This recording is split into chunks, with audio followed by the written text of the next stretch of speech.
Funkoverse sees you throwing together a team of unlikely partners, much like you did in the schoolyard.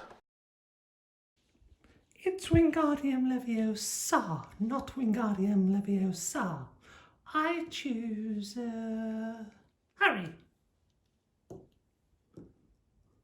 What? I'm your future husband. Shut up. Joker.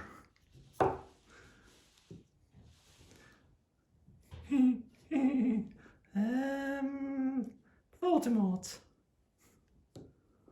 What? He's your arch enemy over me, your future husband. Super awkward. Is there anyone else? After assembling your team of not Rons, you will choose a map and mode to play. Each map comes with at least 2 ways of playing it, and with some creative home ruling you could easily make the other maps play the same kind of systems as suggested for the other maps. They will usually have some objectives, A, B, C and D, which are ways of scoring points, as well as the main rules. You, on your turn, you will choose one of these 5 basic moves or one of your character's special moves. If you choose a special move, you must have the coloured token available to pay for it. So here we see Hermione has a grey and a yellow, whereas Batman has a red and a blue. You then choose your move and place that token on the relevant number on the cooldown track. This will move down at the end of each round, allowing you to get that token back after 3 turns in this case. Each player also has a special move at the bottom, which is always active. So here we have Batman's going to attack with a challenge, which is always an attack, a challenge. It says challenge 3, that's how we know how many dice we roll. And on the dice we have a defense success, triple success, whatever you roll, and an attack success. So in this case, Batman's rolled 4 successes and Hermione's rolled 0. So she gets knocked down, there's no health. Success equals a knockdown. If you're attacked successfully while you're lying down, you are then knocked out. You can add items to characters. There are various items in each of the sets, and this gives the characters an extra power as defined by the item card. If it has this star, then it's an attacking power, a challenge power. Not all cards are the right way around, and not all cards are for attacking. Some give you extra abilities, which are very useful during the game. That is a very quick overview of how to play Funkoverse. You're doing the intro. I can't do the intro. Hello, it's Nick from Board Deck and Dice. I am joined today by Little Board Deck and Dice, and that's because we are going to talk about Funkoverse. Now, Funkoverse is what's called a skirmish game, and this one, of course, comes with these very cool painted Funko figures. And what do you think about these figures? Do you like these? Yeah, they're amazing. Do they make the game better for you that they've got these? Is it better than just having a little bit of cardboard? Yeah, I like this. And the great thing about these is they all have their own unique card with special abilities on, and some of them even have extra stuff, like Joker can throw out presents. Some of them can help other people, can't they, by giving them their cards. So they all have these powers with these different coloured abilities on. And do you remember how these work?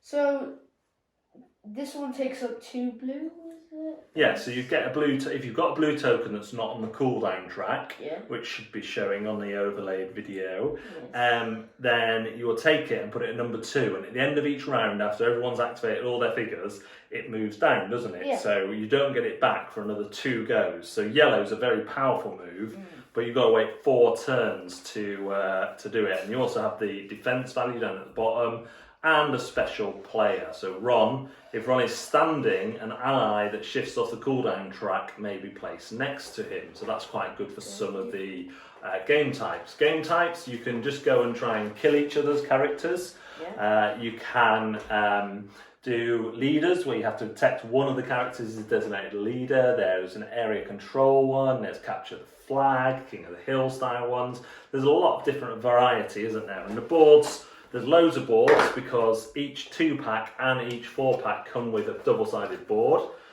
So this is one of the 2-pack double-sided boards, which comes with a side for only 2 characters on. Now, we weren't so bothered with just 2 characters, were we? Yeah. Even 2 characters each wasn't as good. To get the full thing, you want 3 proper Funko characters each. Yeah. That makes it the full proper thing. And we've played it 2-player, haven't we? But we also went as a team. Now, we kind of just made the decisions together, didn't we? Yeah. When we did that. We didn't divvy up the characters, but there's a full map on the back. So, what do you think about playing this one? I think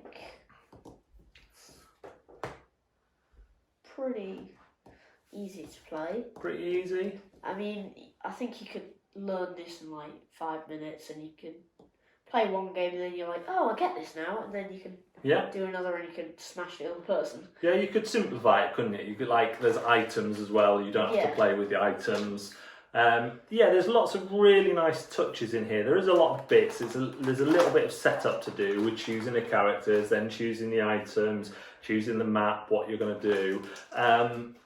I would say in terms of easy to learn, for the most part that's true, but there is some stuff that's in more advanced games like Line of Sight, where you have to have a direct line through the corner. Fortunately, unlike most of those other games, this is made really clear with these blue walls on the maps where they actually come over the edge of the cubes, the edge of the square, so you can actually see. There's a lot of luck in this game because of the dice. You can kind of work out how much luck you need because each of the challenges, which is your attack, will tell you how many dice you get, can't you? So you can kind of save up for that big one and then run away, or you can just go, well, I'll risk it and then I'll come in and save it.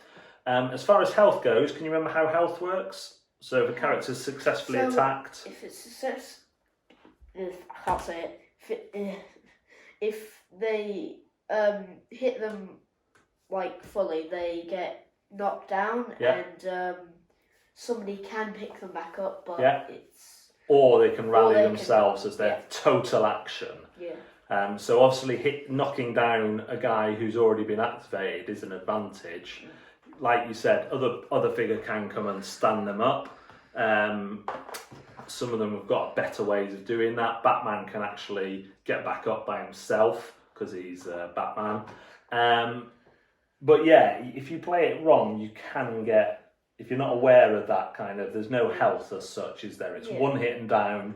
If you get hit while you're down, you go onto the cooldown track at number 1. So you will get back in fairly quickly with all your figures. But when we played against people, we did find we had an advantage, didn't we? We kind of distracted them and ran for the flag to get the most points. But they weren't that close by. And a lot of games are close because of the way points are dealt, aren't they? Which are all these crystals. What I will say is if you buy a couple of packs of these, you're going to have more crystals, tokens and dice than you ever need because each pack comes with enough to play with. Some of the stuff you will need, like you'll need bases for each one because that's how you identify the teams, but some of the stuff you don't need, and that's the downside of having everything playable. Now, this is a light, easy to learn skirmish game. It does remind me of bigger skirmish games like Warhammer Underworlds, but also we can't not mention, where is it? Where's what? The one down here. We can't not mention a game that came out at the same time because one of the clever things with Funkoverse is it lets you do your kind of Batman versus Voldemort, which you'd never be able to do, or Batman versus Rick, and stuff like that. The minute you would have Golden Girls, we haven't got the Golden Girls, no, we're going to. Harry Potter, Rick and Morty, and Bat DC, but obviously they can expand that wherever they go. Now, Funko, on the back of some of them, they'd say, actually, don't say you can mix them, but obviously we've mixed them, and it seemed fairly balanced. Yeah. Another game came out that let you do a similar thing, which is Unmatched Battle of Legends. Now, you've played this a couple of times with me. It's the one with Robin Hood and Medusa and... I'll show you the board, I think you'll remember. And you have a deck of cards. Yes, I do remember that. Yeah. That's a good game. So, the main differences between these two, I would say that Unmatched is faster to set up because you just grab your character and your deck of cards and you grab a board and go. Yeah. Unmatched has less luck because you're choosing from cards. The only luck is the draw of the cards. I think Unmatched plays quicker because you're just one-on-one, one character with their sidekicks. But I think there's more variety in here. And obviously at the minute, this has all the proper licenses. So this is Harry Potter, Batman, all that. These are all like Robin Hood, King Arthur, Sherlock Holmes is coming, that's quite a cool one. But the only license they've released so far is Bruce Lee.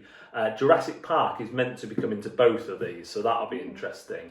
I think I prefer this one slightly for its speed of play.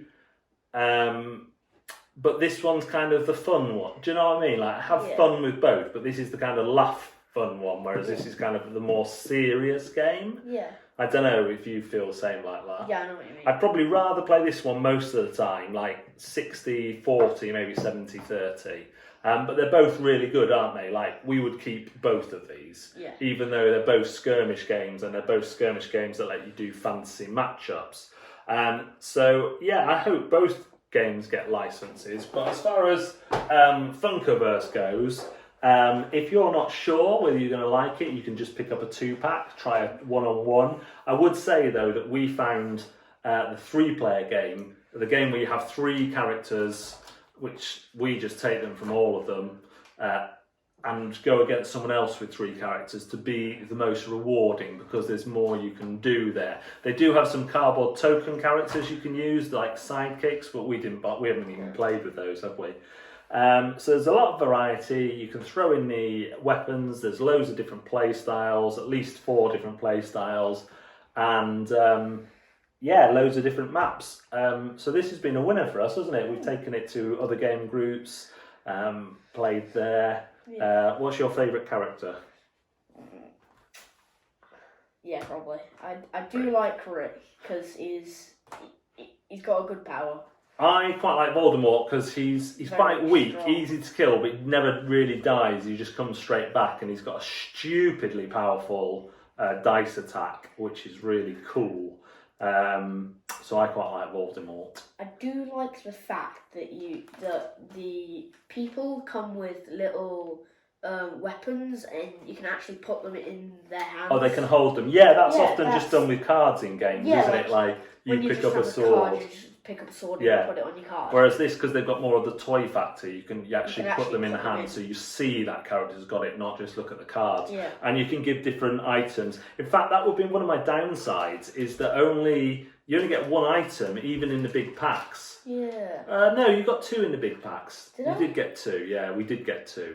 Which one did we get? We got the Batarang and the mallet, and then in the potion and the dagger. But I would love more items. I would have loved more items in the game, just to give it a bit more choice, just so perhaps everyone could have an item, that sort of thing. Maybe that's overpowered, I don't know.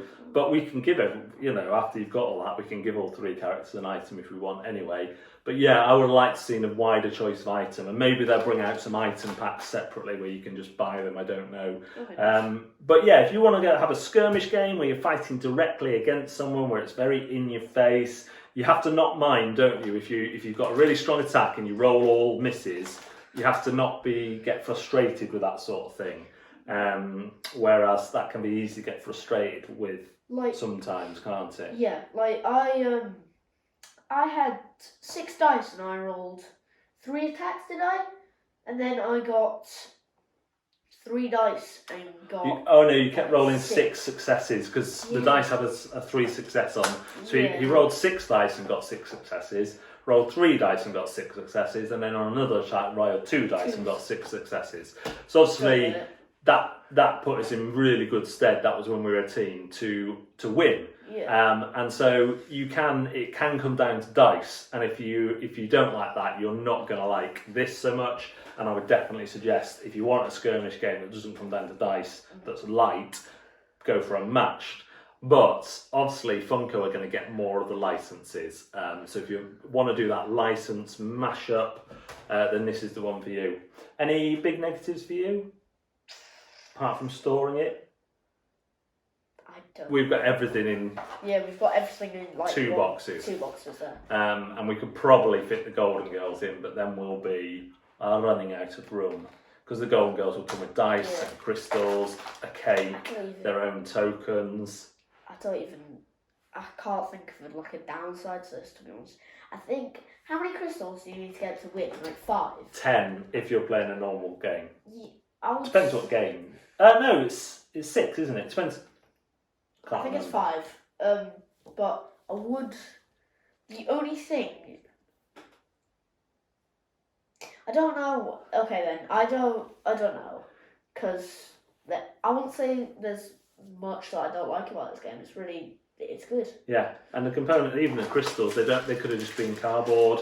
They're nice. You've got the flags. We could 3D print some flags for this. That's what we could do, and some little tokens. Then we can just put these in another box, and we don't have to bother getting them out.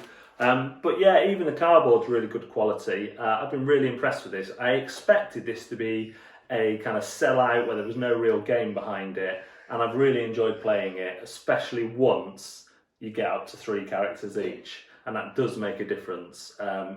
I think they're cheap enough to try a 4-pack. Two characters will let you know. 2 characters each will let you know if you're going to enjoy Around it. how much is like? Well, characters? the 4-pack Harry Potter was around. I've seen it as low as 12 and as high as 25. So really, that's quite. I think they're both quite reasonable. So so that is Funkoverse gets a recommendation from us, doesn't it? And don't forget to use your discount code BoardDeckDice-5 on Zatu to get another 5% off. Thanks very much for watching me and Little Board Deck and Dice. See you later. We'll see you next time.